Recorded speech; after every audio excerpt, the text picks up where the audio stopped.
Lad? Gone. Shalom. Shalom Yashua about Hashem Mashiach Yahushai. All praises to the Most High about Hashem Mashiach Yahushai. The power of Abraham, Isaac, and Jacob. Thank Yahweh for another Shabbat day where Israel can come together in holy convocation. As per the covenant that they made with our forefathers. Who are we? We are the Light of Zion, located down in South Florida, Broward County, Fort Lauderdale, 2937 West Broward Boulevard. I'm Elder Bishop Lapalal, and to my left is Captain Aliyah. Kind. Right, for the past several weeks, we've been going over the two books of Kings, First Kings and Second Kings. And we decided we'll pass over a few weeks ago. We're going to pause on that. So we're going to wrap up the second book of Kings and then go to the book of Chronicles, documenting the lineages and all that, the book of Chronicles. But for now, we're going to, in the book of Kings, and kind of give a summary, or our sort of say as a synopsis of what caused Israel to go into captivity, into Babylonian captivity. Well, what were the reasons why Israel had to go be exiled from the homeland into the land of other nations? Why were they invaded by different territories, different nations, and read about them? Us be the chosen nation of the Most High. Why did the Most High allow that to take place? Was it the Most High who did that? Okay, before let's start with Colossians 3, verse 17. This is the book of Colossians, chapter 3 and verse 17. And whatsoever ye do in word or deed, do all in the name of Hamashiach Yahushai, giving thanks to the Most High and the Father by him. Right, whatever you do in word or deed, do all in the name of the Most High, the Hamashiach Yahushai. Let me get this. Yeah, I'm gonna get a rotate a little bit. Okay.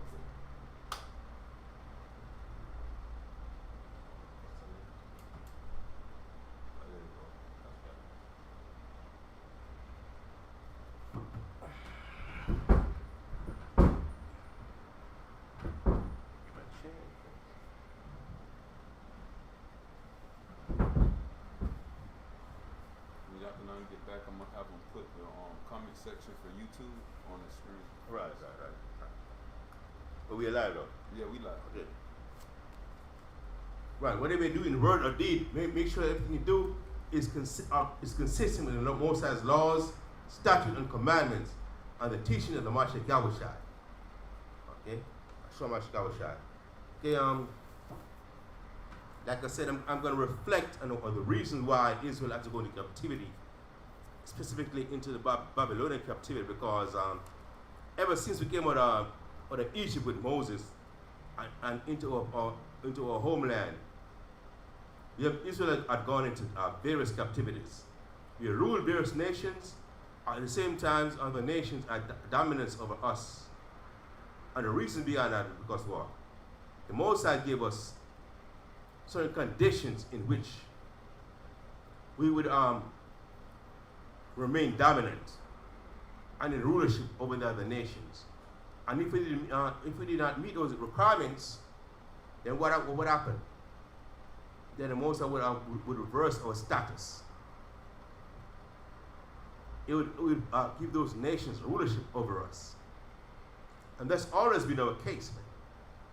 The Most High always gave Israel a choice between good or evil, righteousness or wickedness. He made it very plain from the very beginning. There were certain conditions under which we would remain in rulership over the other nations. Let's go back to Deuteronomy 32, verse 30.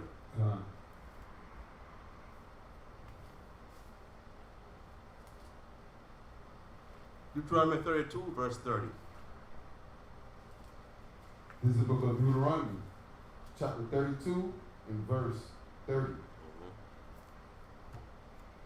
how should one chase 1,000 and two put 10,000 to flight? Right. How can one person chase 1,000 persons? And we're talking about the 1,000 of who? What now? One person of another nation chasing 1,000 Israelites. How can that happen? What are the conditions under which that thing can take place? Read on. Except the rock had sold them. Read it from the top again. Deuteronomy chapter 32 and verse 30. Mhm. How should one chase 1,000 and two put 10,000 to flight? How can one person chase 1,000? And how can two people put 10,000 people to flight? Except their rock has sold them. Because the Most High is our rock. What does that mean? What's a rock? Rock is something that can't be moved. Solid as a rock. Your strength, your foundation. When a rock is firmly planted in the ground, you can't lift it up. Yeah. That's the foundation. Your house is built in a rock. When your house is built in a rock, what does it mean? When the storms come, the hurricane and all that, it can't move. When the heavy rains come, it can't be washed away like a rock that's built in the sand. So how can one put 1,000 to flight or two put 10,000 to flight except the rock, which is the Most High, has sold them? So you see all these different nations ruling over us. All in various times in our history, different nations rule over us. It's because the Most High sold us into captivity. Why? Because of our transgression. Because we did not meet the requirements or the stipulations that the Most High put in place. The conditions of our rulership were not met. Because what? We didn't want to obey the Most High's laws, statutes, and commandments. Read on. Verse 31. And the Most High had shut them up. For their rock is not as our rock. And the Most High shut them up. The Most High shut us up. What? Shut off our strength. The Most High is our strength, man. And if you don't keep the Most High's laws, statutes, and commandments, the Most High can take with the strength at any time. Read on. Verse 31. For their rock is not as our rock. For their rock, you know what? They're idols. They're fake gods. Creation of their mind, of their hands. Their rock is as a Most High. Read on. For their rock is not as our rock. Mm-hmm. Even our enemies themselves being judges. Yeah, even our enemies ourselves, they know that. The enemies from various times acknowledge that we are the Most High's chosen people. And they know how to come, they know when we're in violation against the Most High. And they know when to attack us. They know when the Most High is with us and when he's not. So they know when to attack Israel. Read on. Verse 32. For their vein is of the vein of Sodom. Their vein is of the vein of Sodom. The vine? Their vine, right, is of the vine of Sodom.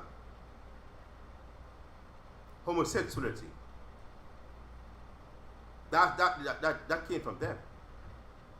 But our people got seduced by that. Read on. And of the fields of Gomorrah, Mm-hmm. their grapes are grapes of gall. Their clusters are bitter. Their wine is the poison of dragons and the cruel venom of apes. Right. Go on. Jump back to verse 16. In the same chapter. Okay. Verse 16. They provoked him to jealousy with strange gods. With abominations provoked they him to anger. Right. They provoked the Most High to jealousy with strange gods. But the Most High is a jealous power, man. The Most High is a jealous power. The Most High does not share his power with anybody. The Most High give me Psalm 96 and 5. There's only one power, the power of Israel. And the Most High will not share that power or rulership with any other idol, with an idol.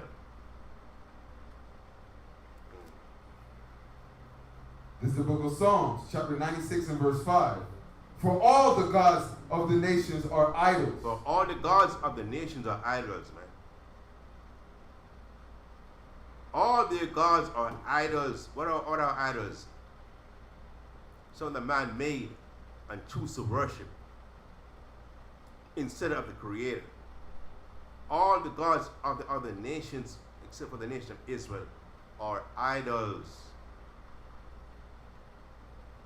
And it's an offense, an abomination to the Most High when our people choose to conform to their way of doing things. They're worshiping them. Worshiping Allah, Krishna, Buddha, Haile Selassie, Caesar Borgia, Molech, Nimrod. The different names of these gods. Zeus.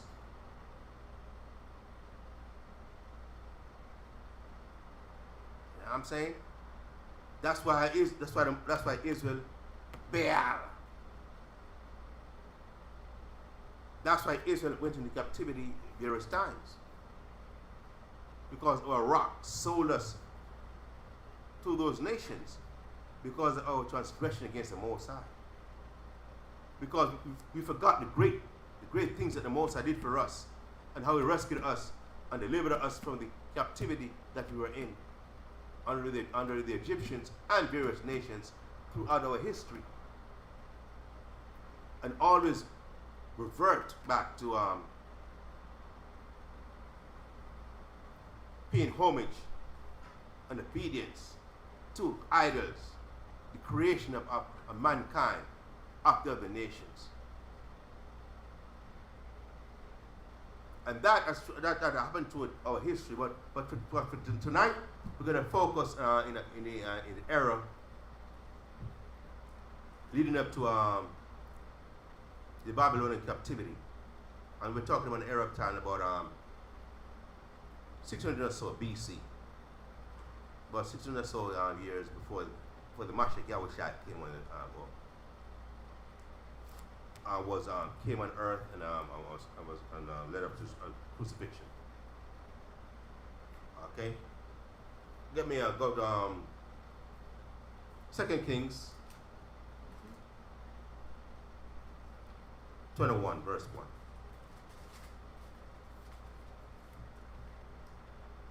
This is the book of 2 Kings, chapter 21 and verse 1. Manasseh was 12 years old when he began to reign, and reigned 55 years in Jerusalem, and his mother's name was Hephzibah. And he did that which was evil in the sight of the Most High, after the abominations of the heathen, whom the Most High cast out before the children of Israel. Right, Manasseh was 12 years old when he began to reign, and he reigned what?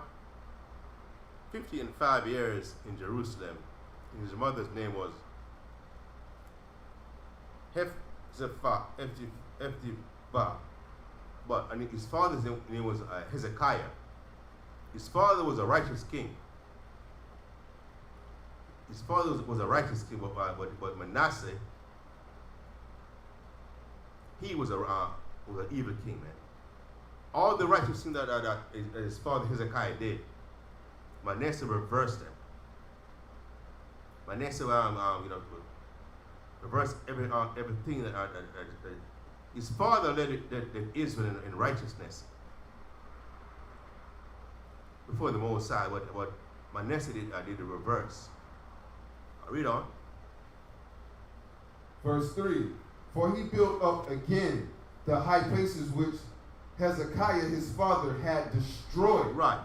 The high places like that way where the altar they built to make sacrifices unto the to the idols. Yeah. Manasseh destroyed them.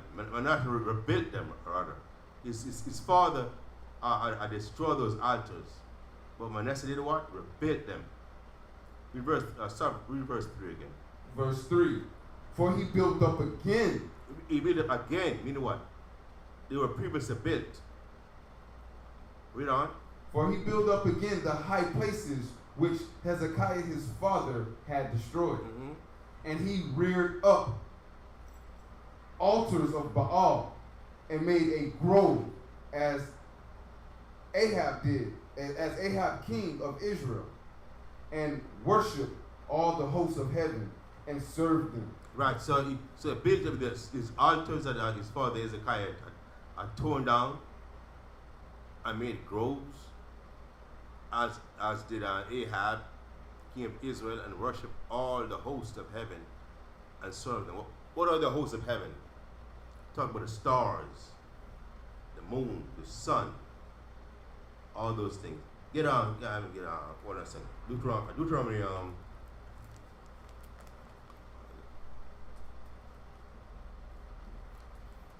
it's 4 and 15. Let's see.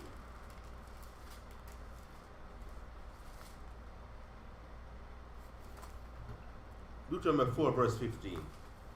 That's what the Moses said about those of the hosts of heavens. This is the book of Deuteronomy, chapter 4, verse 15.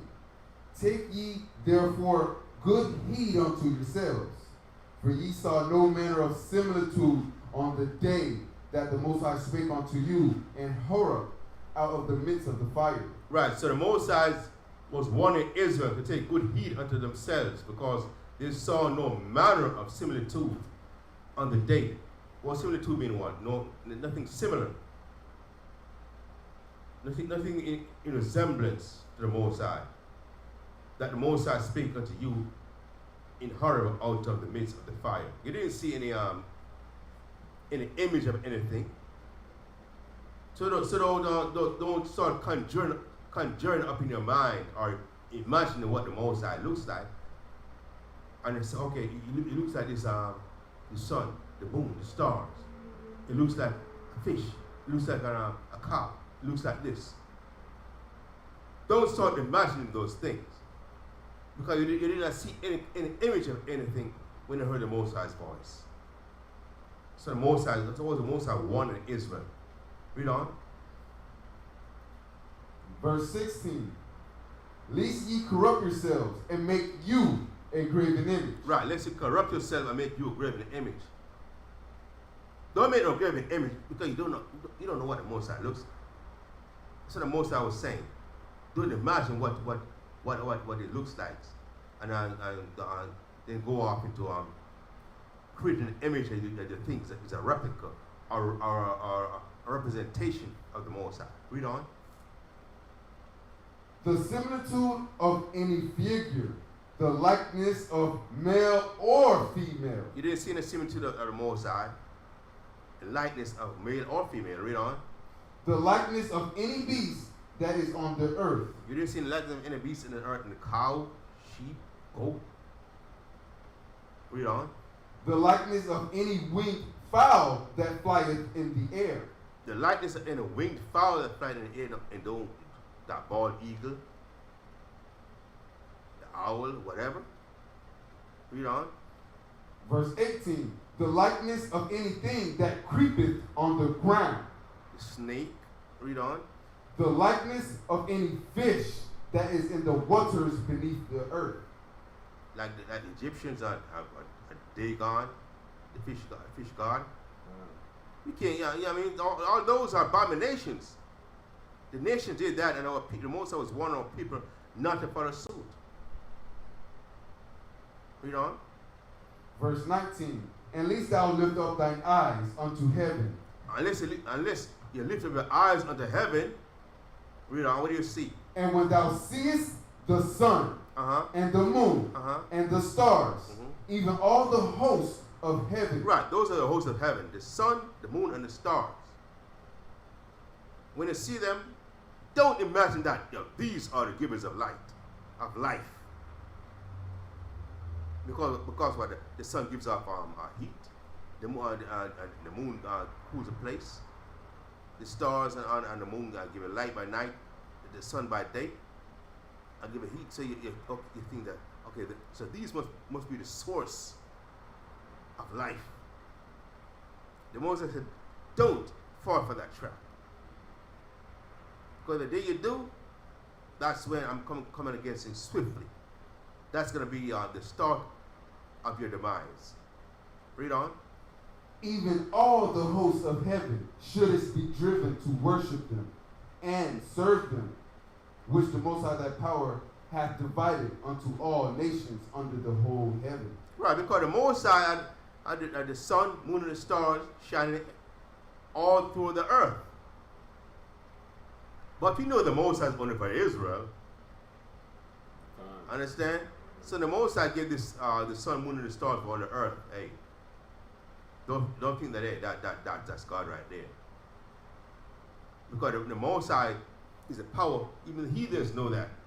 It's a power that hideth himself. Even right now, the Most High is not even fully revealing himself to Israel, because we got to seek the Most High with all our heart before the Most High reveals himself to us. He can be found because he has said what? He will go and return to his place until we acknowledge our transgression. And until we acknowledge our transgression, the Most High is not going to reveal himself to us. Give me that, Hosea 5:15. So when you see the sun, moon, and stars every night, every day, and you're going to worship the host of heaven? So that's the Most High. The Most High is like the power that hideth himself. Hosea 5:15. This is the book of Hosea, chapter 5 and verse 15. I will go and return to my place till they acknowledge their offense and seek my face. Right. The Most High said he will go and return to his place until we acknowledge our offense. So the Most High said what? When the condition under which he will reveal himself to us is determined by us acknowledging our offense. We have to admit our transgressions. We have to confess that we've been wrong. We broke the Most High's laws, statutes, and commandments. And we got to seek the Most High. If you recall, in Egypt, the oppression was so hard on our people that they had to cry to the Most High. The Most High wasn't going to just reveal himself to them like that. We have to cry unto the Most High. We have to seek him. And if we seek him with all our heart and our mind and our soul, he will make himself known unto us. Just like he had respect unto our forefathers in Egypt when they sought him. Because the Most High is a keeper of covenant. The Most High remembers the covenant that he made with our forefathers. And he will remember the covenant that he will be made with Abraham, Isaac, and Jacob when we seek him in these last days. Understand? Is there more than that? Khan. Till they acknowledge their offense and seek my face. And in their affliction, they will seek me early. In their affliction, they will seek him early, because Israel, we're so stubborn, man. We are so stubborn. When things are going good, we're good. Forget the Most High. We're good over here. Everything good. Partying up, barbecuing, having a good living, so-called living our best life. I hear that term all the time, living our best life. What does that even mean? Living our best life. So the Most High said what? In their affliction, they will seek him early. So our people, unfortunately, man, that's the mentality what people have. But we have to be afflicted. Our people have to be afflicted before they acknowledge that we are. We have to seek the Most High. We're not the kind of people that just give thanks to the Most High for a good day. When you have a good day, we just enjoy the good day without acknowledging the Most High. I just That's totally wrong. That's what the Moses said, what? In their affliction, they will seek him early. Read it more. Oh yeah, that's it on that. That's the last. All right, go back to Deuteronomy. Okay. Deuteronomy, or is it, go back to Kings. Kings. Yeah, go back to Kings. All right. This is the book of 2 Kings, chapter 21 and verse 4. And he built altars in the house of the Most High, of which the Most High said, in Jerusalem will I put my name. And he put altars for all the hosts of heaven and the 2 courts of the house of the Most High. And he made his sons pass through the fire. That's all the wickedness that Manasseh did. Yeah, I'm saying, and the Most High was wroth with Manasseh. Mm-hmm. Now jump to verse 16. So we gotta kind of expedite this. I'm just summarizing this. Give a synopsis of what led up to our going into captivity in Babylon. Verse 16. Verse 16. Moreover, Manasseh shed innocent blood very much, till he had filled Jerusalem from one end to another, beside his sin, wherewith he made Judah to sin, and doing that which was evil in the sight of the Most High. So this, not only did they worship these false gods and these altars, they make sacrifices unto them. I mean, people fast with fire and all that. He shed innocent blood, man. So you know what? Justice wasn't going to properly. People were being oppressed. His own people was being oppressed. People were being robbed, murdering and all that. All kind of wickedness is going on. The people that was being deprived of their livelihood and their properties and all that. Read on. Verse 17. Now the rest of the acts of Manasseh and all that he did, and his sin that he sinned, are they not written in the book of the Chronicles of the kings of Judah? And Manasseh slept with his fathers, and was buried in the garden of his own house, in the garden of Uzzah. And Ammon, his son, reigned in his stead. You know, so Can you put the comment section up? So Hezekiah, so Manasseh did evil in the sight of the Most High, and then the Most High eventually took him out. He was succeeded by his son Ammon. Read on. Verse 19. Salah. No, yeah, verse 19. Ammon was 22 years old when he began to reign. And he reigned 2 years in Jerusalem. And his mother name was Meshullemeth, the daughter of Haruz of Jotbah. And he did that which was evil in the sight of the Most High. And his father Manasseh, as his father Manasseh did. Salah. And he walked in the way that his father walked in, and served the idols that his father served, and worshipped them. And he forsook the Most High power of his fathers, and walked not in the way of the Most High. So Ammon did the same thing as his father Manasseh. He followed step by step in his father, in the ways of his father, and forsook the Most High's laws, statutes, and commandments. Read on. Verse 23. And the servants of Ammon conspired against him, and slew the king in his own house. And the people of the land slew all them that had conspired against King Ammon.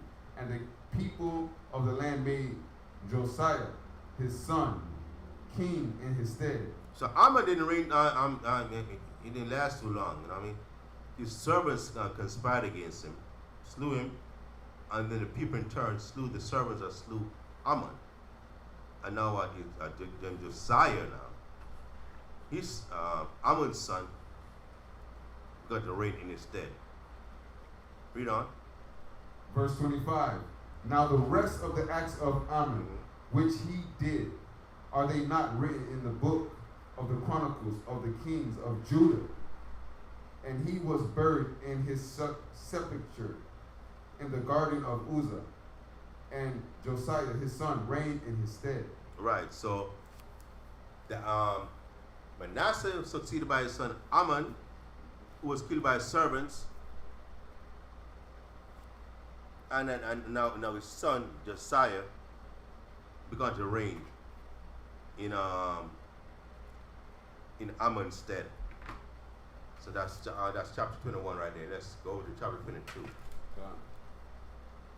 2 Kings chapter 22. Josiah was 8 years old when he began to reign, and he reigned 31 years in Jerusalem. Young king, 8 years old when he began to reign. Obviously, he had to have counselors, advisors, and so on. The priests and advisors tell him what to do. And he just said, okay, all right. You know what I mean? Of course, obviously we were too young to know what he was doing, but you know what I mean? There were people who had his best interests at heart. Said, this is a young man coming from the lineage. It's part of a dynasty, so we have to make sure, you know what I mean, we grow him up, mature him, in righteousness. It depends on who their advisors were. We're gonna see if he was advised by righteous men or wicked men. But you understand that he came from the lineage of a rulership. So they make sure they look after him and protect him and groom him to be a leader. I read on. Verse 2. And his mother's name was Jedidah, and the daughter of Adaiah of Bashkash. And he did that which was right in the sight of the Most High, and walked in all the way of David his father, and turned not aside to the right hand or to the left. You notice that they said what? He walked in the ways of David his father. I'm saying he's coming from the lineage of Hezekiah, was a righteous man, but the scriptures is making reference all the way back to David to let you know there's this the level of righteousness that he was that he was supposed to be on. It's comparable, you know what I mean? He was endeavoring to emulate David. He understood. He had knowledge of David. So he was trying to emulate David and try to be in a level of righteousness that David was on. There was a mention of Hezekiah, which is the lineage that it came from, but it was it was in reference to David, the same tribe that he came from. How far back is he related to David, but they're making reference to David, just giving an idea of the what he's endeavoring to accomplish as far as righteousness. David was like the standard bearer, so to speak. Read on. Verse 3. And it came to pass in the 18th year of King Josiah that the king sent Shaphan, the son of Azaliah, the son of Meshullam, the scribe, to the house of the Most High, saying, Go up to Hilkiah the high priest, that he may sum the silver which is brought into the house of the Most High, which the keepers of the door have gathered of the people. Right, now jump to verse 12.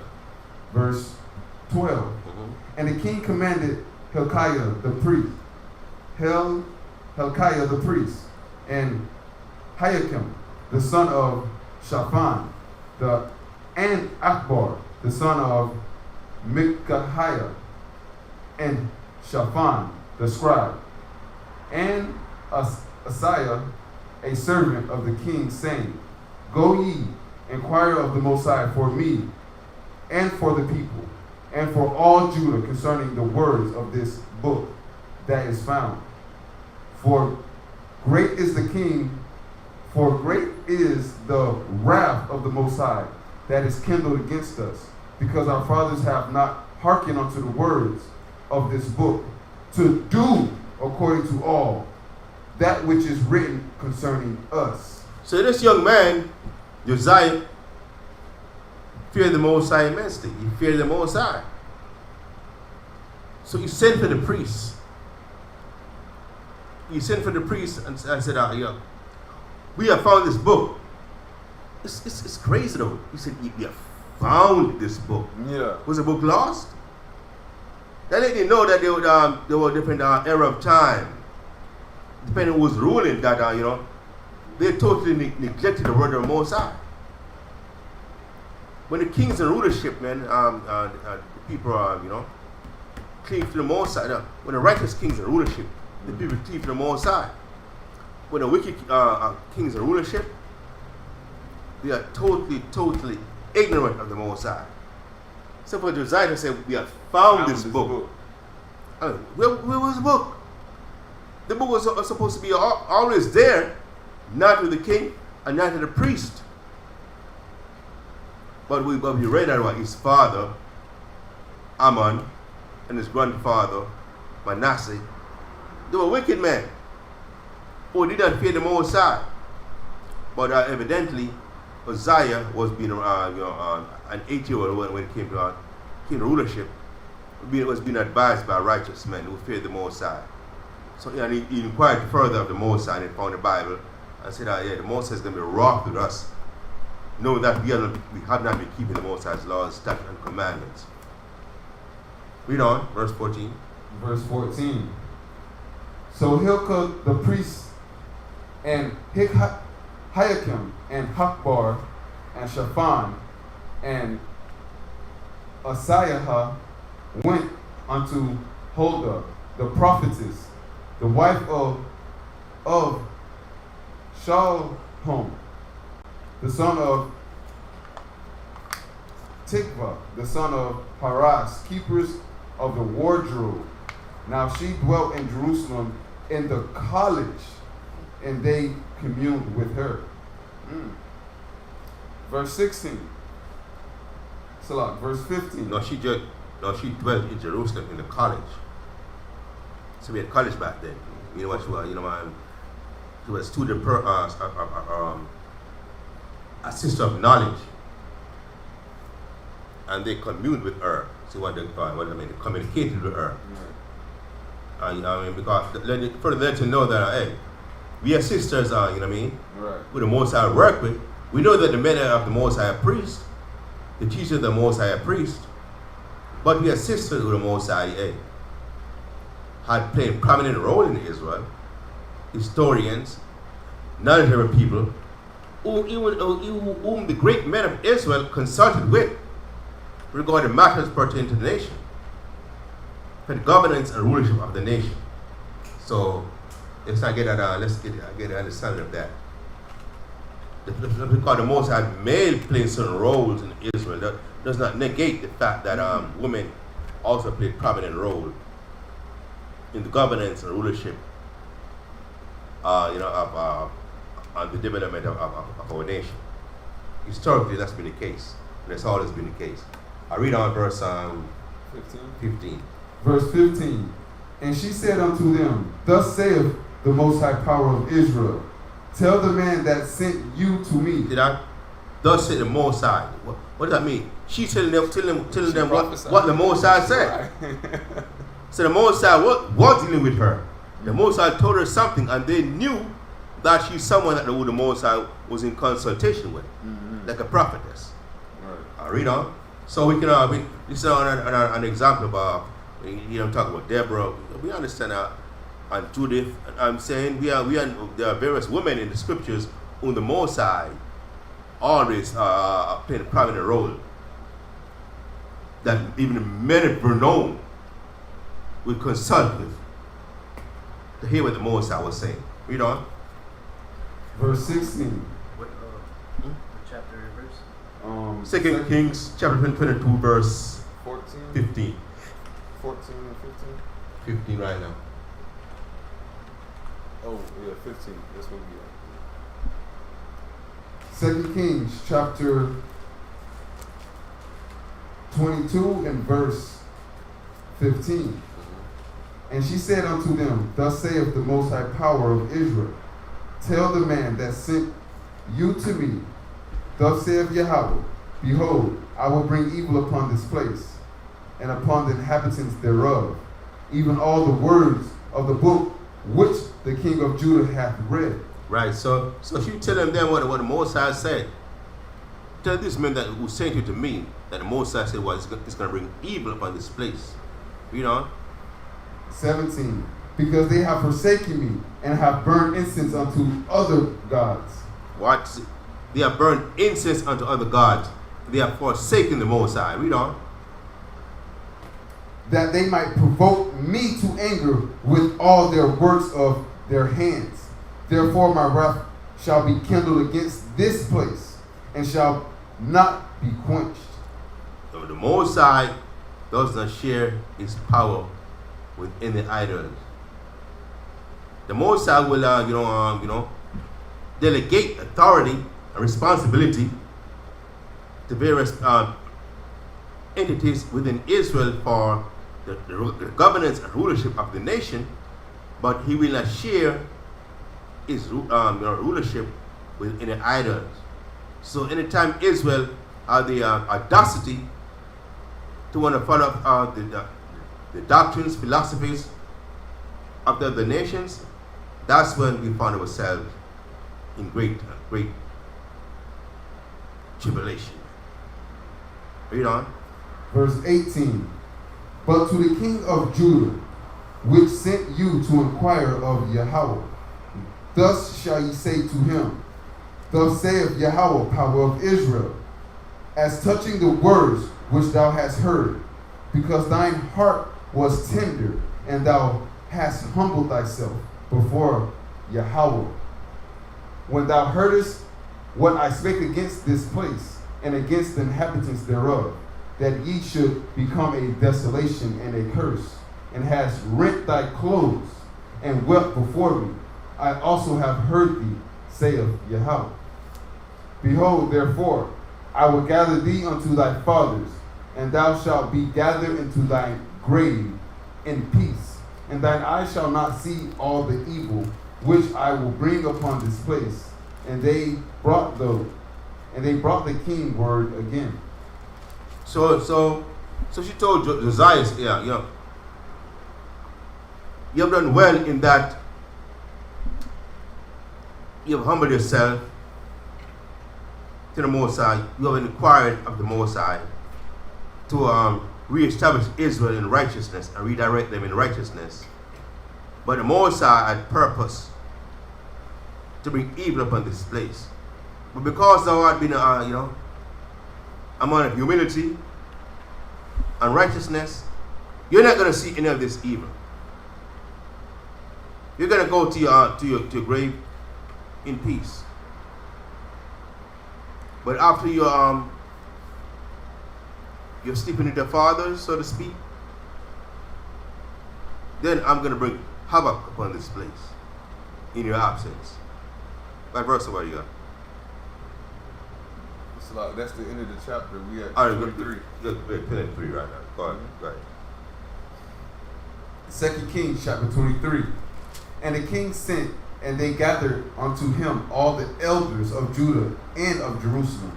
And the king went up into the house of the Most High, and all the men of Judah and all the inhabitants of Jerusalem with him, and the priests and the prophets and all the people, both small and great. And he read in their ears all the words of the book of the covenant, which was found in the house of the Most High. And the king stood by a pillar and made a covenant before Yahweh to walk after the Most High, and to keep his commandments and his testimonies and his statutes with all their heart and all their soul, to perform the words of this covenant that were written in this book. And all the people stood to the covenant. And the king commanded Hilkiah, the high priest, and the priests of the second order, and the keepers of the door, to bring forth out of the temple of the Most High all the vessels that were made for Baal, and for the grove, and for all the hosts of heaven, And he burned them without Jerusalem and the fields of Kidron. And he carried the ashes of them unto Bethel. And he put down the idolatrous priests, whom the kings of Judah had ordained to burn incense in the high places in the cities of Judah, and in the places round about Jerusalem. Them also that burned the incense unto Baal, to the sun, to the moon, and to the planets, and to the hosts of heaven. Verse 6. And he brought out the grove from the house of the Most High, without Jerusalem, unto the brook Kidron, and burned it at the brook Kidron, and stamped it small to powder, and cast the powder thereof upon the graves of the children of the people. And he brake down the house of the Sodomites that were by the house of the Most High, where the woman wove hangings for the grove. Right. Go to verse 19. I'm trying to speed it up a little bit. Verse 19. Mm-hmm. And all the house also of the high places that were in the cities of Samaria, which the king of Israel had made to provoke the Most High to anger, Josiah took away and did to them according to all the acts that he had done in Bethel. Right, so in various places toward Israel, toward Jerusalem, Josiah broke those altars that were made to serve the Baal and the idols. Read on. Verse 20. And he slew all the priests of the high places that were there upon the altars. So this man a warrior, man. Just because he's serving the Most High, he slew all the priests of the high places that were there upon the altars. Read on. And he slew all the priests of the high places that were there upon the altars, and burnt men's bones upon them, and returned to Jerusalem. And the king commanded all the people, saying, Keep the Passover unto Yahweh our power, as it is written in the book of this covenant. Surely there was not holden such a Passover from the days of the judges that judged Israel, nor in all the days of the kings of Israel, nor of the kings of Judah. But in the 18th year of King Josiah, wherein this Passover was holden to the Most High in Jerusalem. This is one of the most magnificent Passovers in the history of Israel. King Josiah. You can read about it in the Apocrypha also, where where all people donate a multitude of bullocks and all, for the Passover. It was used because that's what the Most High said. When they've been astray from Him, and you found the Most High, seek Him 10 times as hard. Seek Him 10 times as hard, man. As before. Search for the Most High with all your heart and with all your soul, and the Most High know you're sincere about reconnecting with Him. You're sincere about rededicating yourself unto the Most High. You're not being casual about this. Understand? And the Most High will be with you.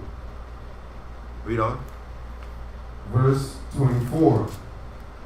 Moreover, the workers with familiar spirits, and the wizards, and the images, and the idols, and all the abominations that were spied in the land of Judah and in Jerusalem, did Josiah put away, that he might perform the word of the law which were written. Right, verse 29. Verse 29. And in his days, Pharaoh Necho, king of Egypt, went up against the king of Assyria to the river Euphrates, and King Josiah went against him, and he slew him at Megiddo when he had seen him. And his servants carried him in a chariot dead from Megiddo and brought him to Jerusalem and buried him in his own sepulchre. So, in his days, the most I told the most I told him, you're gonna go to your grave in peace. You know what? He's not gonna see it. You know what? That doesn't mean he's gonna die. It simply means that the hardship that the Most was gonna bring upon Israel, he was not gonna witness that. He was not gonna be a part of that, because there were different times in Israel where things were so rough in Israel that when they were eating babies, they resorted to cannibalism, they were besieged by the other nations, died from hunger and thirst. It got so bad that they were sacrificing their own children, eating their babies and all that. Most I said, well, you're not gonna witness any of this. This is not gonna happen on your watch. But it happened that he died in a battle. In his days, in Josiah's days, Pharaoh, Medah, king of Egypt, went up against the king of Assyria to the river Euphrates, and King Uzziah went against him. So Uzziah chose to fight against Pharaoh on behalf of the Assyrians, and he slew him at Megiddo when he had seen him. Read on. Read verse 29 again. Yeah. Read on. 2 Kings chapter 22 and verse 29. In his days, Pharaoh Necho, king of Egypt, went up against the king of Assyria to the river Euphrates. And King Josiah went against him and slew him at Megiddo when he had seen him. And his servants carried him in a chariot dead from Megiddo and brought him to Jerusalem and buried him in his own sepulchre. And the people of the land took Jehoahaz, the son of Josiah, and anointed him and made him king in his father's stead. Right, so Josiah died in the battle defending the Syrians against the Egyptians.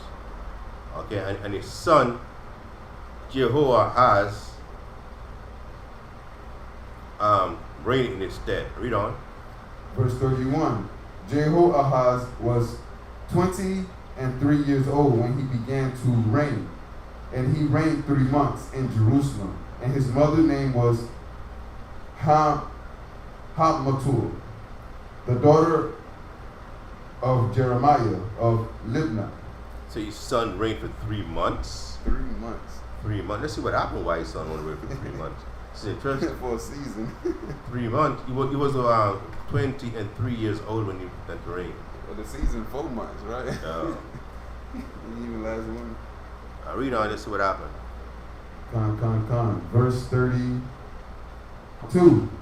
And he did that which was evil in the sight of Yahweh, according to all. Your father was such a righteous man. At this glorious Passover, I brought the nation back to the Most High.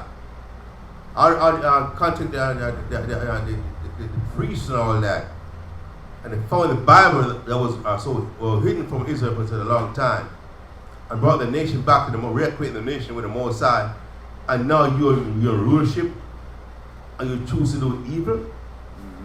Read on. Read 32 again. Verse 32. And he did that which was evil in the sight of the Most High, according to all that his fathers had done. And Pharaoh Necho put him in bands at Riblah, in the land of Hamath, that he might not reign in Jerusalem, and put the land to a tribute of 100 talents of silver and a talent of gold. So what? He did evil in the sight of the Most High. And what did the Most High do? Like what we do? We go back to Deuteronomy 32 to refresh our people's memory as to also why these things take place. Deuteronomy 32 verse 30. This is the book of Deuteronomy. Why was the Babylonians able to put Josiah's son in bands, what he carried chains? Read on. Read verse 32, verse 30. Deuteronomy chapter 32 and verse 30. how should one chase 8,000 and two put 10,000 to flight, except their rock had soaked them? Right. How was the Babylonians, two Babylonians, able to put, 10,000 Israelites to flight, except the Most High sold us? And why did the Most High sell us? Because we transgressed His laws, statutes, and commandments. That's what happened. Go back to 2 Kings. 2 Kings chapter. So the hardship we're having right now in our lives through our generations are because what? Our transgression against the Most High. It ain't because these nations are more superior to us, or they're smarter, or more clever, or harder. It's because of our transgression against the Most High's laws, statutes, and commandments, man. Go back to 2 Kings. 2 Kings chapter 22 and verse 34. 23? No.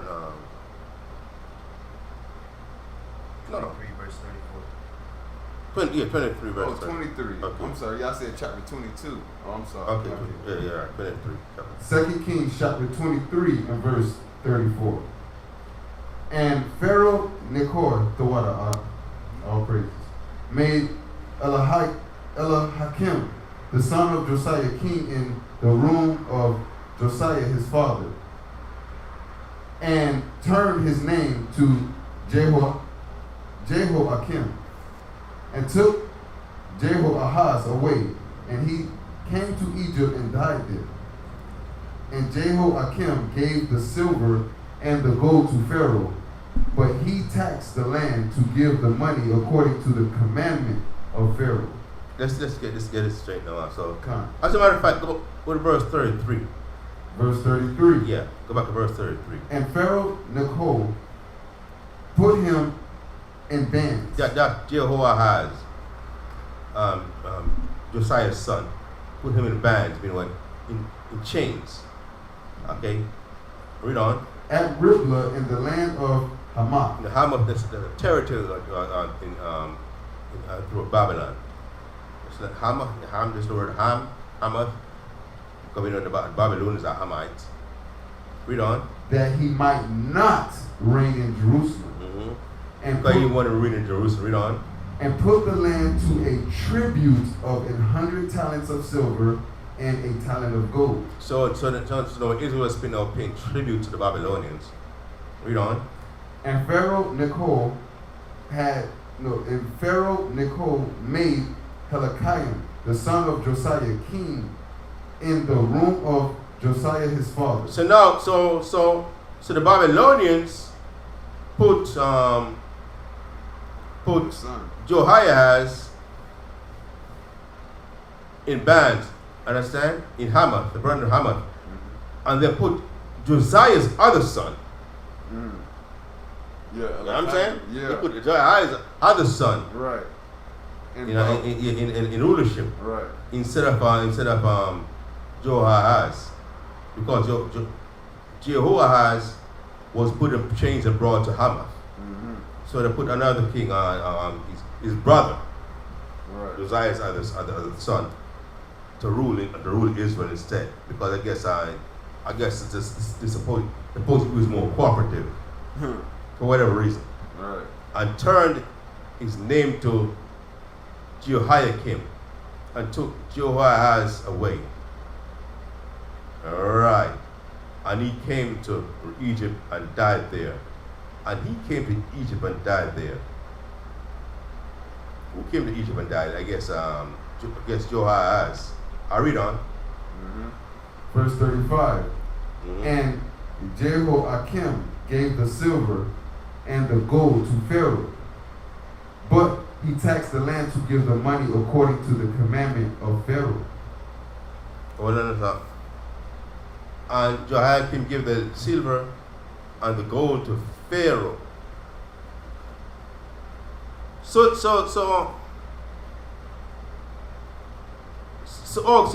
it was Egypt then. It was the Egyptians at this point what invaded Israel. The Egyptians, not the Babylonians, the Egyptians. Right. So All right, and Jehoahaz died in Egypt. I know his brother Jehoiakim gave the silver and the gold to Pharaoh, that he taxed the land to give the money, but he taxed the land to give money according.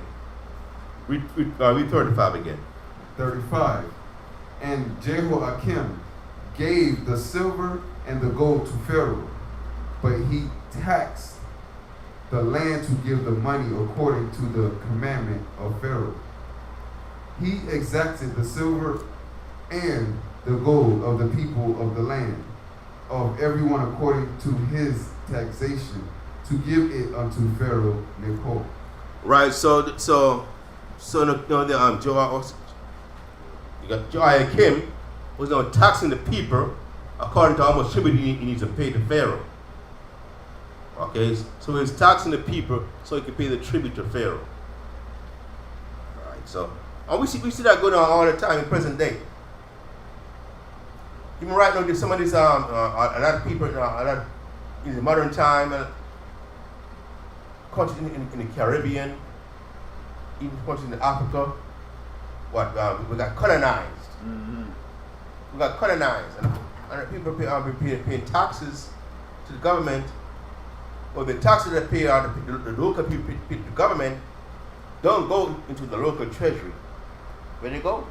They go to the slave masters, the colonists.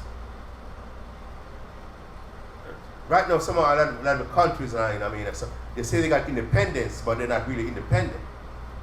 There are terms of that so-called independence. They have to they're still paying tribute to the colonists. All right. They have their ambassadors there. Yeah, they have the ambassadors there. They have the so-called governor generals there. They can't make any major decision in their own countries unless they consult with the governor general, who's a representative of the colonists, like the Queen of England or wherever. That's what it is in Jamaica. Mm-hmm. Because if you're right now, Jamaica, the terms of the so-called independence that they got in 1962, it was not absolute independence. Nope. You know what I'm saying? So they can't make any major decision without consulting the governor general, who's representing the Queen. So money that the Jamaican people pay now to the government of Jamaica. Yeah.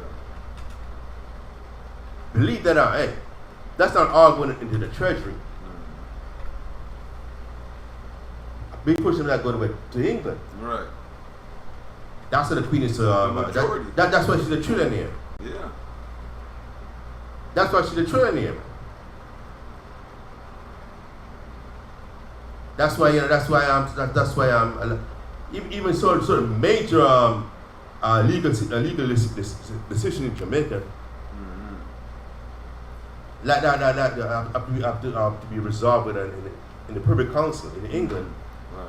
which is like the so-called Supreme Court. Right. Just like America had the Supreme Court, Right.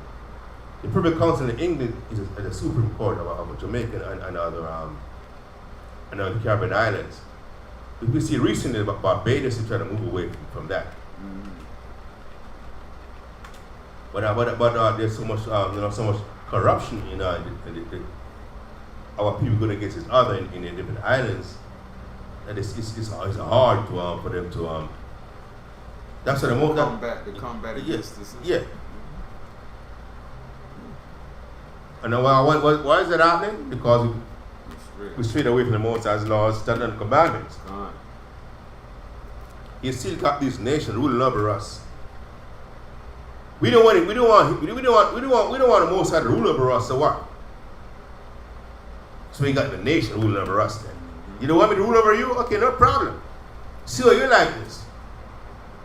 I'm gonna have your enemies ruling over you, and that's what's going on right now. Read on.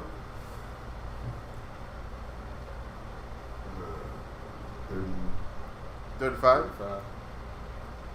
Yeah, read 35 again. 2 Kings chapter 23 and verse 35. And Jehoiakim gave the silver and the gold to Pharaoh, but he taxed the land to give the money according to the commandment of Pharaoh. He exacted the silver and the gold of the people of the land, of everyone according to his taxation, to give it unto Pharaoh Necho. Jehoiakim was 25 years old when he began to reign, and he reigned 11 years in Jerusalem. And his mother's name was Zebudah, the daughter of Pedaiah of Rumah. And he did that which was evil in the sight of the Most High, according to all that his fathers had done. Next chapter. Next chapter. 2 Kings chapter 24, verse 1. In his days Nebuchadnezzar, king of Babylon, came up, and Jehoiakim became his servant 3 years, and he turned and rebelled against him. See that? So now the Most High sent another enemy. Nebuchadnezzar now, the Babylonians. You know, previously was the Egyptians that were ruling over us. All that time. Now Nebuchadnezzar started rule over us. And he turned and rebelled against. Read it again, verse 1. 2 Kings chapter 24, verse 1. In his days Nebuchadnezzar, king of Babylon, came up, and Jehoiakim became his servant 3 years. Then he turned and rebelled against him. So I guess Nebuchadnezzar now, I guess he before he could come against Israel, I guess he had to subdue Egypt. Even though the scripture didn't mention that, but we have to presume that because previously it was Egypt that was at Israel in captivity, or others paying tribute to them. But now the Babylonians are gone, and they besieged us 3 years. Read on. But they didn't rebel against the Babylonians. Nebuchadnezzar. Read on. Verse 2. And the Most High sent against him bands of the Chaldeans. The Chaldeans are that's the Babylonians. Read on. And bands of the Syrians. The bands of the Syrians, another nation. Read and on. Bands of the Moabites. The Moabites also, another nation. Read on. And bands of the children of Ammon. And the Ammonites also. Read on. And sent them against Judah to destroy it. Wow. According to the word which the Most High, which he spake it by his servant the prophets. Yeah, the Most High really told them what was going to happen because of the transgression, because of the sins of Manasseh. All these evils are going to come against it. And the Most High sent all the different nations, bands of the Chaldeans, the Syrians, the Moabites, and the Ammonites. All those different nations. And we know he also sent the bands of the Egyptians. Read on. Yeah, I was just going to say, with those, that's basically covering all corners. You know, all you got 4 different nations coming at 4 different directions. All the different nations from those territories. All the nations were against Israel. Read on. Verse 3. Surely at the commandment of the Most High came this upon Judah. At the commandment of the Most High. So the Most High woke up those nations to come against Israel. The Most High weakened us and strengthened them. Read on. Verse 3. Surely at the commandment of the Most High came this upon Judah, to remove them out of his sight for the sins of Manasseh, according to all that he did. And also for the innocent blood that he shed, for he filled Jerusalem with innocent blood, which the Most High would not pardon. Now the rest of the acts of Jehoiakim and all that he did, are they not written in the book of the Chronicles of the kings of Judah? Verse 6. So Jehoiakim slept with his fathers, and Jehoiakim his son reigned in his stead. And the king of Egypt came not again anymore out of his land. For the king of Babylon had taken from the river of Egypt unto the river Euphrates, all that pertained to the king of Egypt. That verse again. Verse 8. Okay. Continue. Yeah, you know. Jehoiakim was 8 years old when he began to reign, and he reigned in Jerusalem 3 months. And his mother's name was Nehushta, the daughter of Elnathan of Jerusalem. And he did that which was evil in the sight of the Most High, according to all that his father had done. At that time, the servants of Nebuchadnezzar, king of Babylon, came up against Jerusalem, and the city was besieged. And Nebuchadnezzar, king of Babylon, came against the city, and his servants did besiege it. Verse 12, and Jehoiakim, the king of Judah, which out of the king of Babylon, he and his mother, and his servants, and his prince, and his officers, and the king of Babylon took him in the 8th year of his reign. And he carried out thence all the treasures of the house of Yah, and the treasures of the king's house, and cut in pieces all the vessels of gold, which Solomon, king of Israel, had made in the temple of the Most High, as the Most High had said. So the Most High sent the Babylonians against Jehoiachin, and they took them to Babylon and all the treasures of the temple. Even his old family, his mother, including his mother. Yeah. So they took all. That's what they normally do. They always take out the best of our people. Right. That's why Esau always does when other nations they take the best of our people to build up their empire at the expense of the rest of our nation. That's what that's always the case.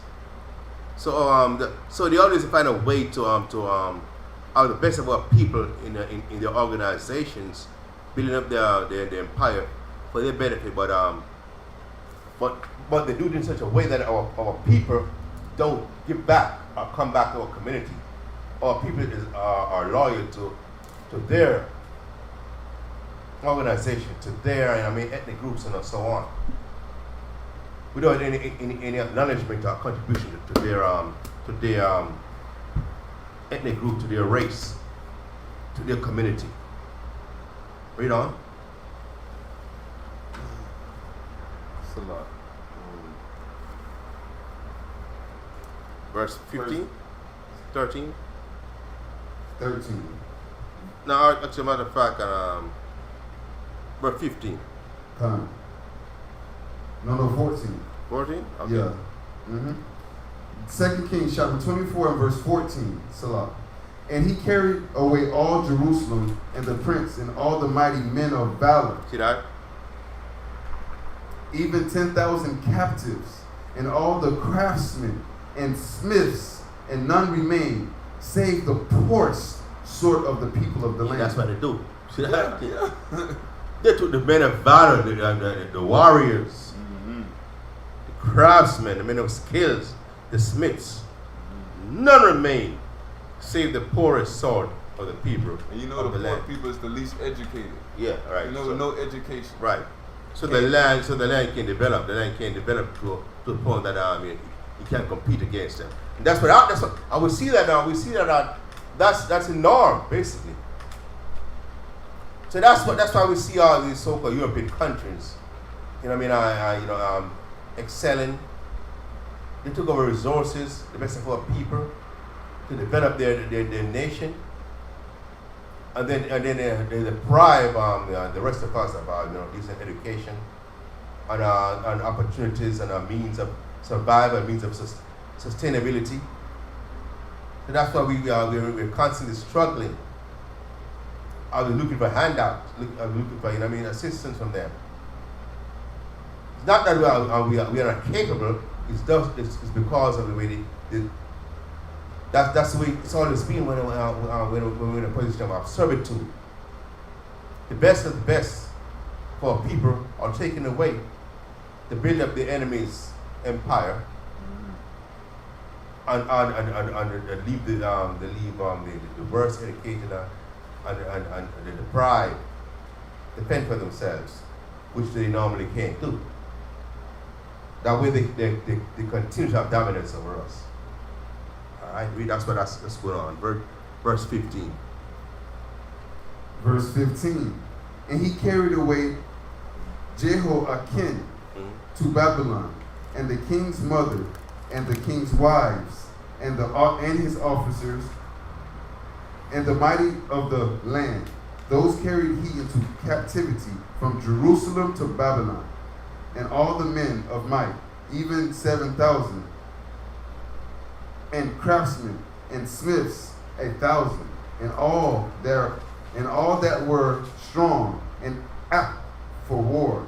Even them the king of Babylon brought captive to Babylon. Right, because our people, if you look at the history of America too, I mean, a lot of our people, a lot of young men like 18 when they leave high school, they're not in a position where they're gonna go to college. They've been denied entry into the prestigious universities. So one of the main recourse that they have is what? The military. The military and our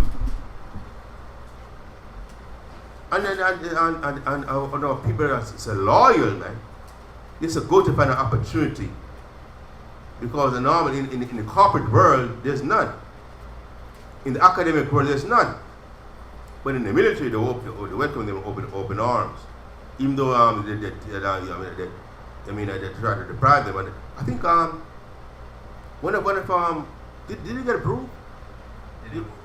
There was Biden was contemplating making his chief of the military a black man. Chief of staff? Chief of the military. Let me see. I haven't heard much about that since it was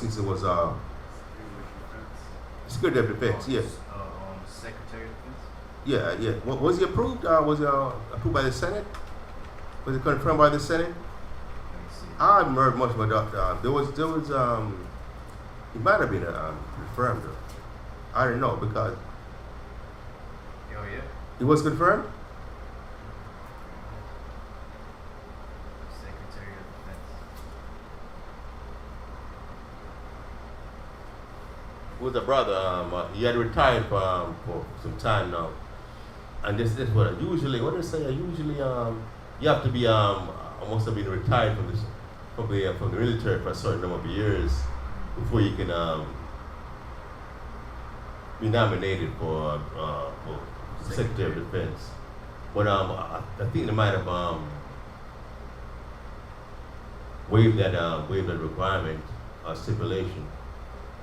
Well, he retired after 41 years, Yeah. 4-star Army General, 3 years. 41 years in the military. That's a lifetime. See that? So people right there, what he was being considered for. But was he confirmed though? Con. He was confirmed? Con, he's sworn in So he's sworn in. Okay. on January 22nd. Oh, okay. Okay, great. Okay, so that's what I need to confirm it. Because I'm pretty sure if he hadn't been confirmed, there would have been a lot of noise going on about that.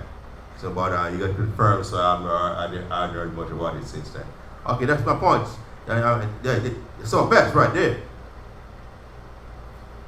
41 years, Mr. Brother was in the military, man. And you know, there's a Colin Powell, one of a prominent military man for years. So there's a lot of our men. What in the military the allegiance is to America, but you don't know much about what they're doing in the communities.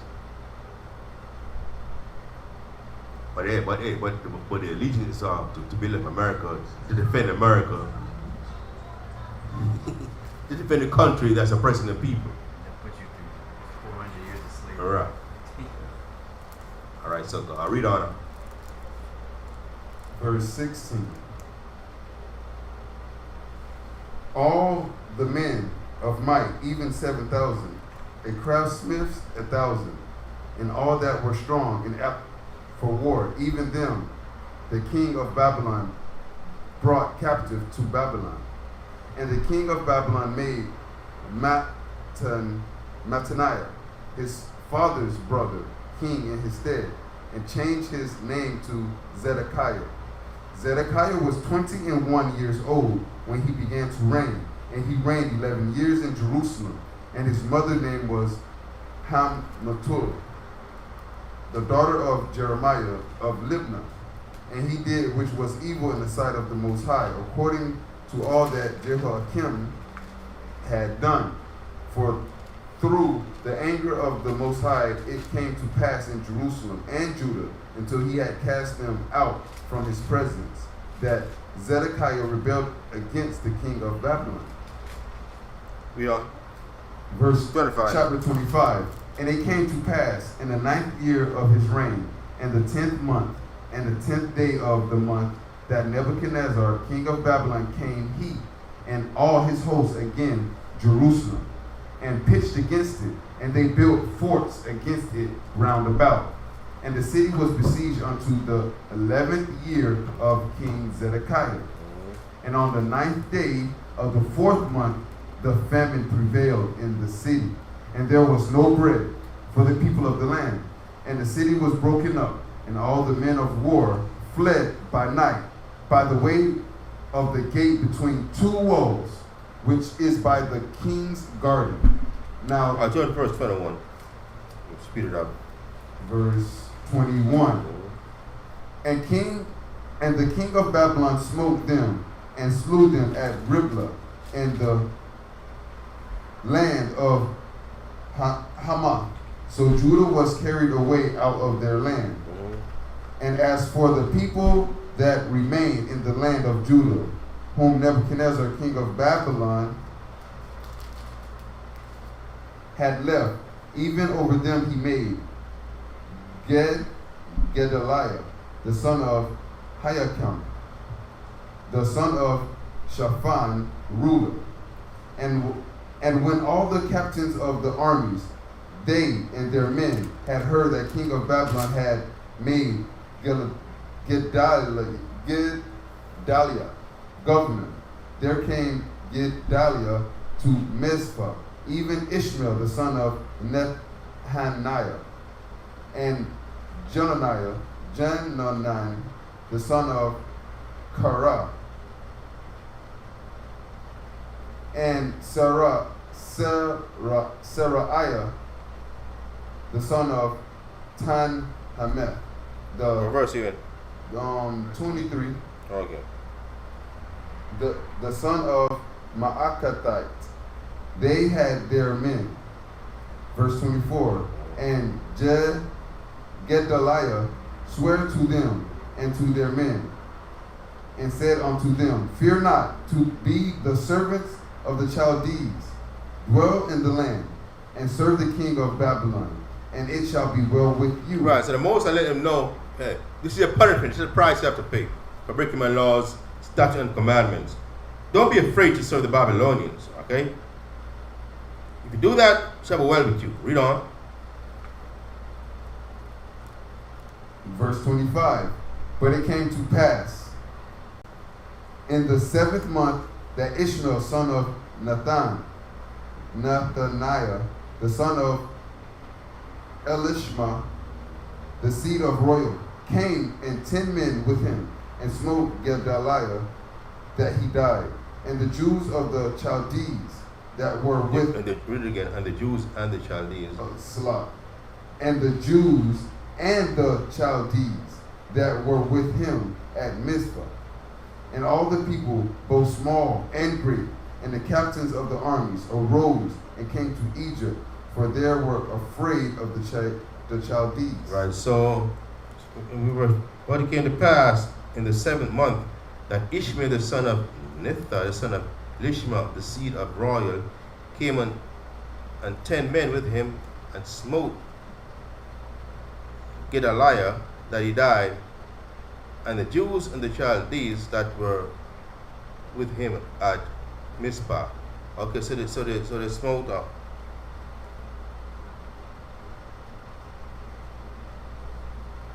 Okay, so they smote. So they smote the Jews and the Chaldeans that were, and then they read on. They smote the Jews and the Chaldeans that was and then they departed. Read on. verse 27.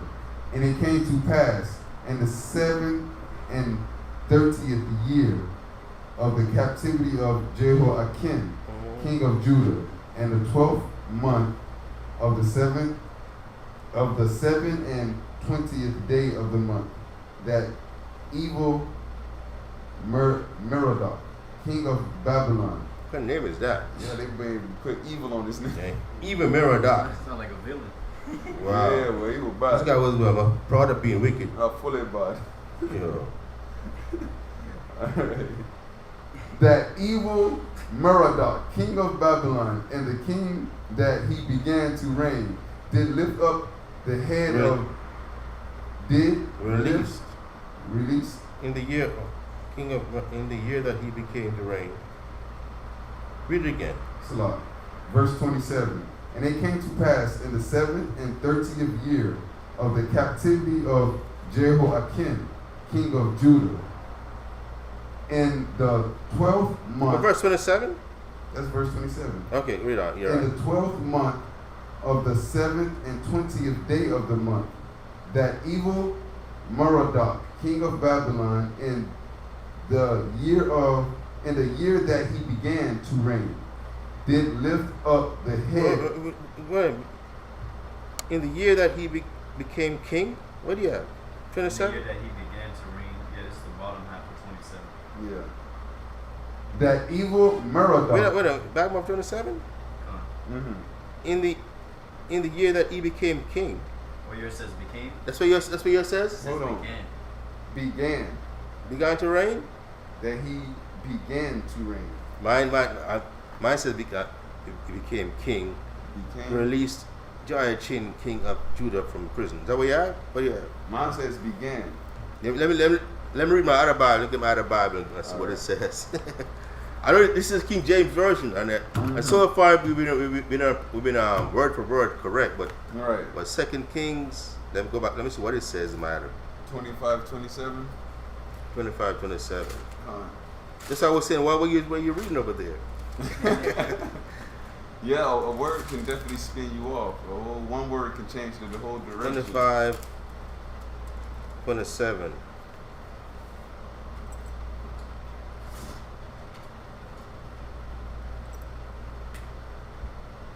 Oh, my other Bible. Yeah. Let me show you right. Let me show you what I'm talking about. It's a one super price. See, 27. Mm-hmm. In the year that he became king. That's what it says. Released. That's what it said. That's what it said right there. Mm-hmm. And this is actually a King James version. Right. This is my other Bible, King James version also, but it reads exactly what you read. Right. In the year that he began to reign, Right. they lift up the head of Jehoiachin, king of Judah, out of prison. Mm-hmm. So I don't know why they use the word released. And, no, he says, released Jehoiakim, king of Judah, from prison. What is it? What was it over here? Began to reign, did lift up the head of Jehoiakim, king of Judah, out of Lift prison. up their head. And then it say release. Yeah, but in small cap instead of release. Right, right. So we're seeing a certain, it mean the same thing. Mm-hmm. It's not like the what they call it translation, the new different version they have, but it's an example with certain words change. Yeah, it'll spin you. Yeah. Go ahead. All right. 2 Kings chapter 25 and verse 27. And it came to pass in the 7th and 30th year of the captivity of Jehoiakim, king of Judah, in the 12th month, on the 7th and 20th day of the month, that evil Merodach, king of Babylon, in the year that he began to reign, did lift up the head of Jehoiakim, king of Judah, out of prison. And he spake kindly to him, and sent his throne above the throne of the kings that were with him in Babylon, and changed his prison garments. And he did eat bread continually before him all the days of his life. And his allowance was a continual allowance given him of the king, a daily rate for every day, all the days of his life. Gone. So You see, that's when we went there to show why the Mosai had us go into Babylon, because we broke the Mosai's laws, statutes, and commandments, and which means that for us to release, I would say release from Babylon, in captivity, just like our people got released from captivity in Egypt, we had to cry to the Most High, repent from our transgression, and the Most High will acknowledge our wickedness and bring us out of captivity. So I'm going to say shalom for tonight. Don't forget, the Most High willing. We have a question. What's the question?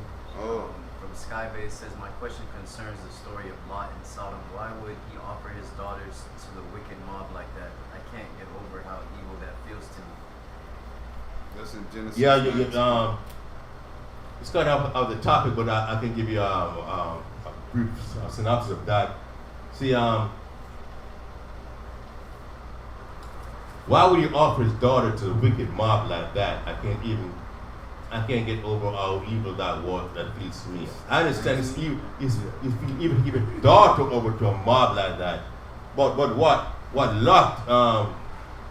when Lot thought it was more evil for men to want to sleep with men, because remember there were men who were staying with Lot, right? And with men who were new to the community, and when the men of Sodom saw these, I don't say fresh meat, Angels. you know what I'm saying? That's how look at it. Oh, new men coming in, all right. And the one to those men said that don't do such an evil thing. Lot was saying this is so evil. You know what? Don't do that. As a matter of fact, I'm going to give my daughter instead. As much as it's painful to me, I'm going to can I find it? Gun. This is so wicked and so abominable. I'd rather you rubbish my daughters than to see you try to rubbish these men. Because this shouldn't be such a thing. You got it? I got it. What? Genesis chapter 19 and verse 5. And they called unto Lot. Hold on. What do you got? Verse 8. I'm stopping 5. So. And they called unto Lot and said unto him, Where are the men which came? I'm going to start from verse 1. Verse 1? Yeah, get essence. All right. Genesis chapter 19 and verse 1. And there came 2 angels to Sodom at eve. Right. And Lot sat in the gate of Sodom. Right. And Lot, seeing them, rose up to meet them.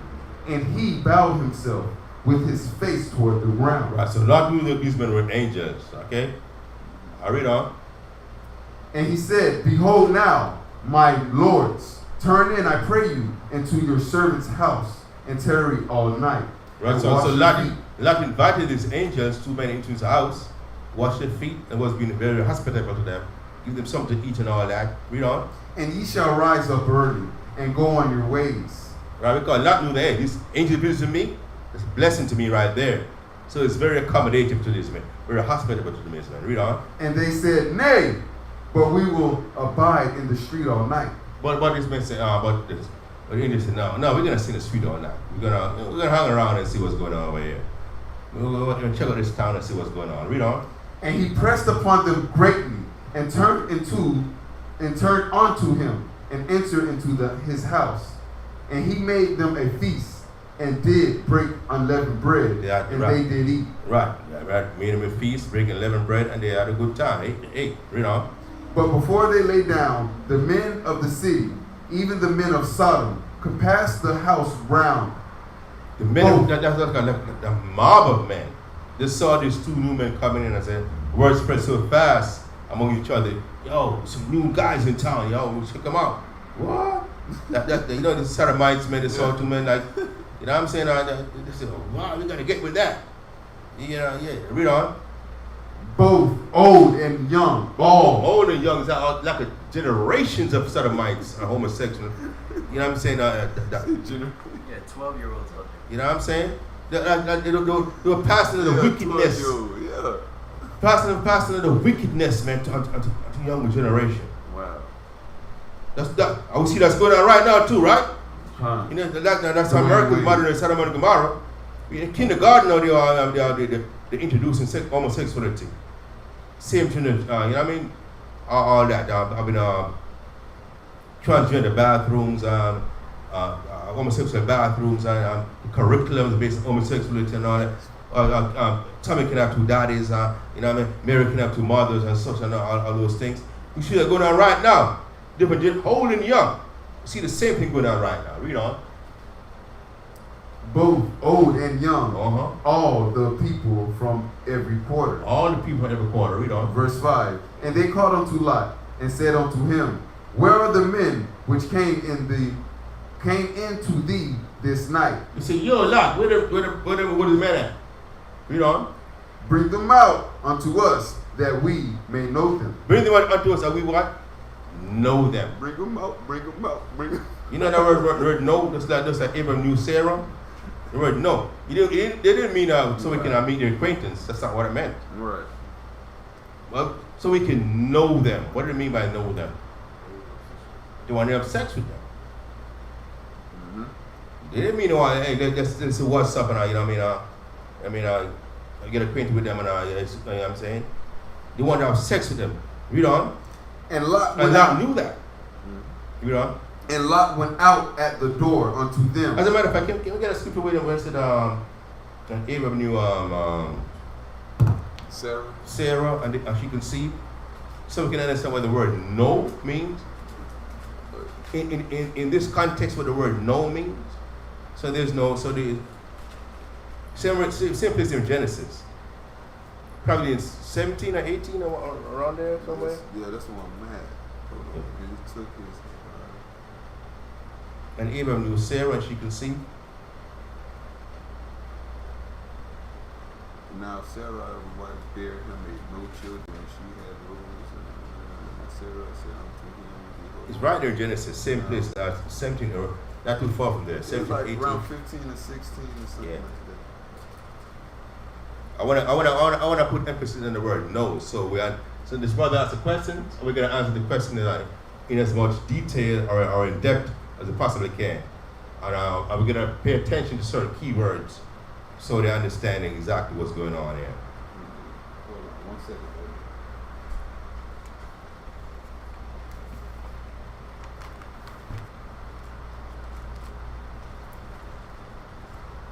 Abraham knew Sarah, and she conceived.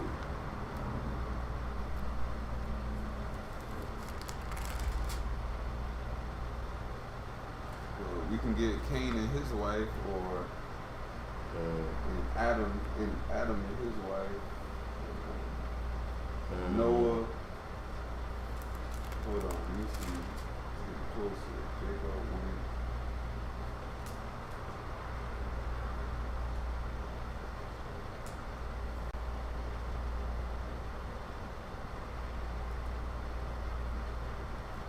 Genesis 4 and 25. I can get Adam and Eve.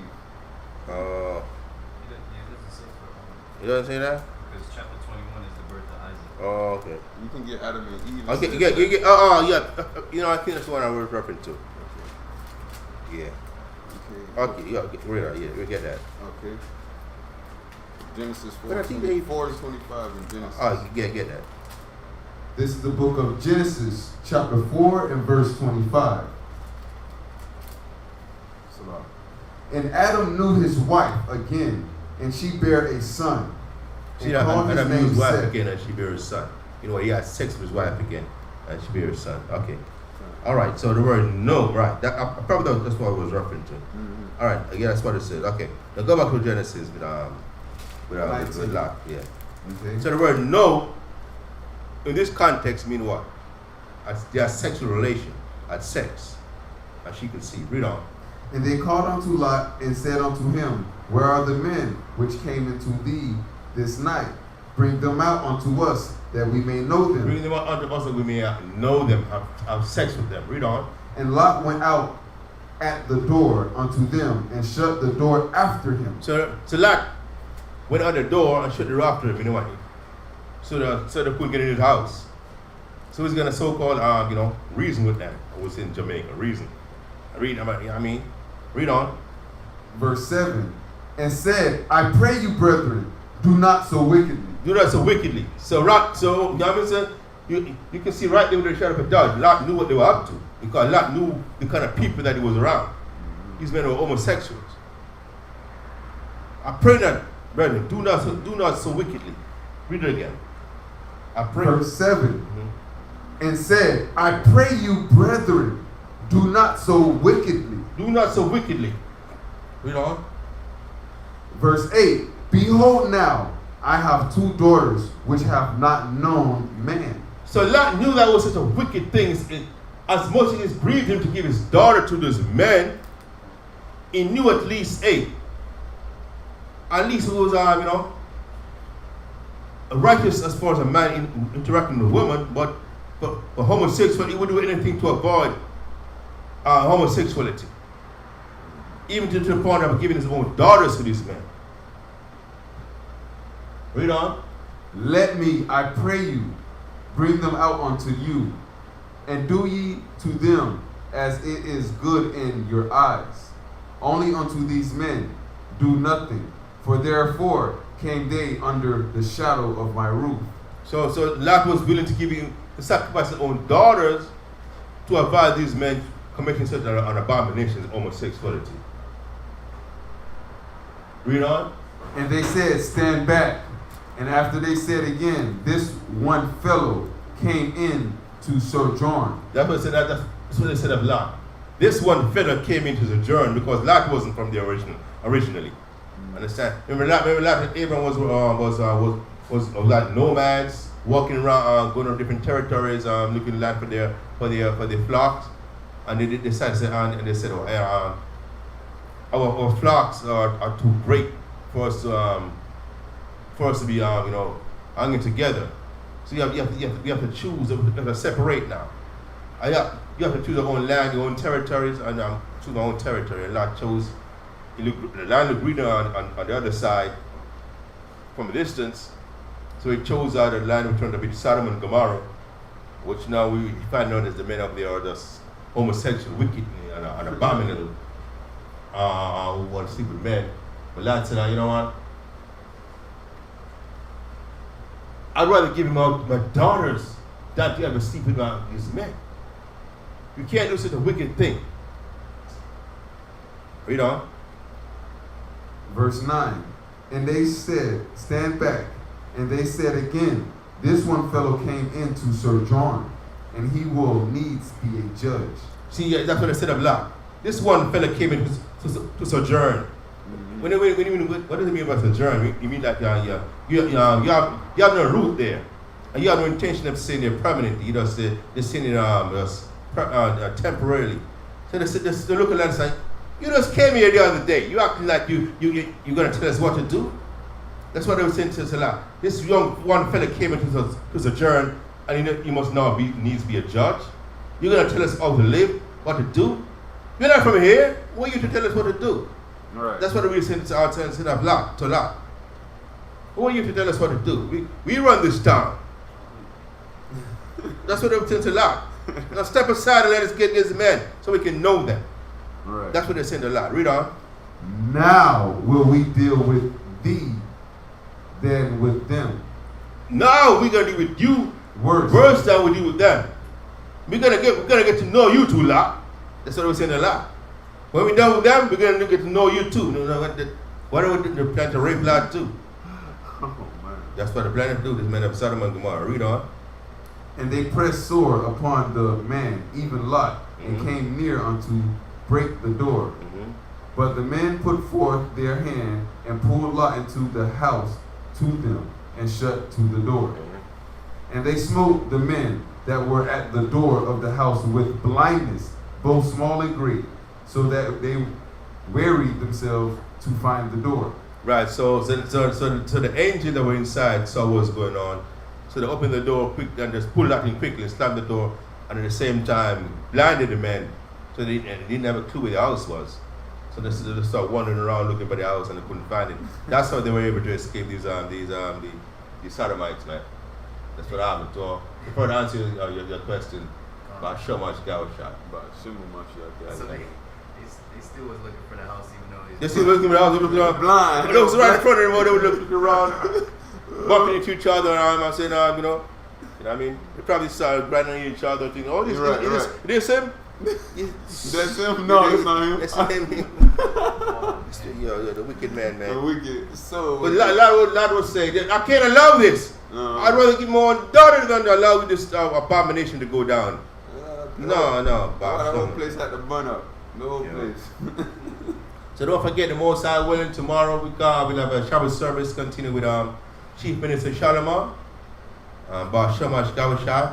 We are 2937 West Broad Boulevard. Tuwara Yahoo, Bar Shamash Gawashai. Tuwara for subscribers and attendees and audience logging on the live stream. Bar Shamash Gawashai. Don't forget tomorrow log on also. Okay, I'm gonna finish up with that. The Psalms 133. Madin Wapanya, Yerushalayim, Son of Face, Jerusalem. Okay.